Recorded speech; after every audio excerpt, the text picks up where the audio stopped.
ఈ రోజు press meet ముఖ్య ఉద్దేశం ఏంటంటే రాష్ట్రంలో బుల్డోజర్ ప్రభుత్వం నడుస్తుంది.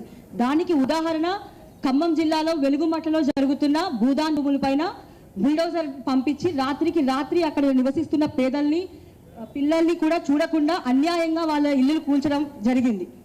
సో ఇక్కడ భూదాన్ భూములు అంటే ఫస్ట్ అది పేదలకి ఇచ్చే భూమి. అది 1954 నుంచి 1985 వరకు కూడా 62 ఎకరాల 7 కుంటల భూమి రెవెన్యూ రికార్డ్స్లో ఉంది.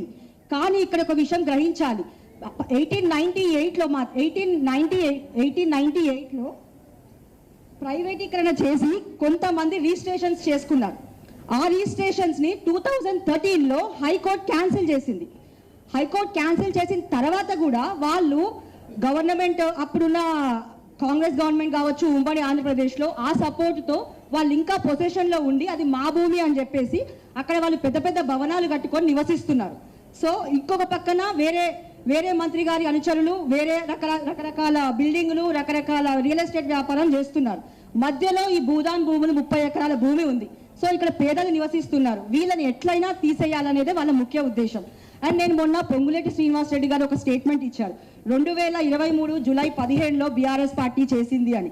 అది కాదు. యాక్చువల్గా అక్కడ జరిగిన విషయం ఏంటంటే ఎవరైతే 89లో దొంగ రిజిస్ట్రేషన్లు చేసుకున్నారో అది 2013లో క్యాన్సిల్ చేస్తే దాన్ని ఏదైతే మా బీఆర్ఎస్ పార్టీ పెద్దలు పువ్వాడ అజయ్ కుమార్ గారు కావచ్చు కేటీఆర్ గారు కావచ్చు దాని గురించి ప్రొటెక్ట్ చేయాలనే ఆలోచనతో అక్కడున్న ప్రైవేటీకరణలో ఉన్న ప్రైవేట్ వ్యక్తుల భూముల్ని స్వాధీనం చేసుకోవడానికి ఆ రోజు వెళ్తే ఆ రోజు కూడా అక్కడున్న ప్రజల్ని మభ్యపెట్టి దుష్ప్రచారం చేసి బురద జల్లి బీఆర్ఎస్ పార్టీ మీద అనేకమైన విమర్శలు చేసి వాళ్ళు ఈరోజు గద్దెనెక్కారు.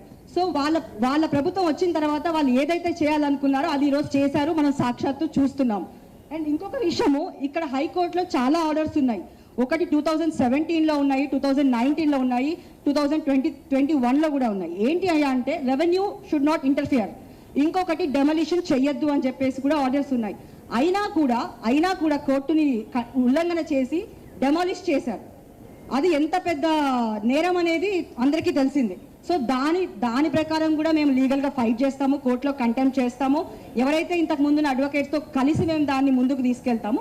అదే కాకుండా ఇక్కడి నుంచి నేను చెప్పదలుచుకుంది ఏంటంటే 62 ఎకరాల 7 కుంటల భూమి ఏమైంది అది మా బీఆర్ఎస్ గవర్నమెంట్ ఉన్నప్పుడు 2017లో మా ఎంఆర్ఓ గారు 154 రెవెన్యూ దాంట్లో అఫిడవిట్ ఇచ్చారు. 62 ఎకరాల 7 కుంటల భూమి ఉంది అని చెప్పి ఇచ్చారు. సో ఆ లెక్క ప్రకారం ఆ భూమి ఏమైంది, మిగతా 30 ఎకరాల భూమి ఎక్కడికి వెళ్ళింది? సో దాని గురించి ఇప్పుడున్న ముఖ్యమంత్రి కావచ్చు, ఇప్పుడున్న ముగ్గురు మంత్రులు కావచ్చు సమాధానం చెప్పాలి.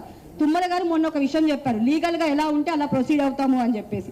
మరి దానికి లీగల్గా ఇన్ని కోర్టు ఆర్డర్స్ ఉన్నా కూడా మీరు without giving any prior notice మీరు ఎలా డెమాలిష్ చేస్తారు? దీనికి మీరు సమాధానం చెప్పాలి. అండ్ పొంగులేటి శ్రీనివాస్ రెడ్డి గారు మొన్న మీరు ఒక ప్రెస్ మీట్ పెట్టారు. ఆ ప్రెస్ మీట్కి ముందు ఏం జరిగింది, తర్వాత ఏం జరిగింది, ఎంతమంది మీరు భయభ్రాంతులకు గురి చేస్తున్నారు? ఇక ఉన్న పేద ప్రజలు వచ్చి మనకి సమస్య చెప్పుకోవడానికి కూడా వాళ్ళు భయపడుతున్నారు అంటే మీ ప్రభుత్వం ఏం చేస్తుంది? సో మీరు ఒక్కసారి రివ్యూ చేసుకోవాలి. దీన్ని మాత్రం బీఆర్ఎస్ పార్టీ కేటీఆర్ గారు మొన్న ఖమ్మంలో ఏదైతే చెప్పారో ఖచ్చితంగా మళ్ళీ బీఆర్ఎస్ గవర్నమెంట్ వచ్చిన తర్వాత అక్కడ ఆ పేద ప్రజలు ఎవరైతే ఉన్నారో వాళ్ళని గుర్తించి ఖచ్చితంగా ఇల్లు కట్టించడం అనేది జరుగుతోంది. సో నేను ఇక్కడి నుంచి ఖమ్మం మంత్రులకి చాలా తీవ్రంగా చాలా గట్టిగా చెప్తున్నాను, ఇది మీరు కనుక రివ్యూ చేసుకోకపోతే చాలా దూరం వెళ్లాల్సి వస్తుంది. Thank you.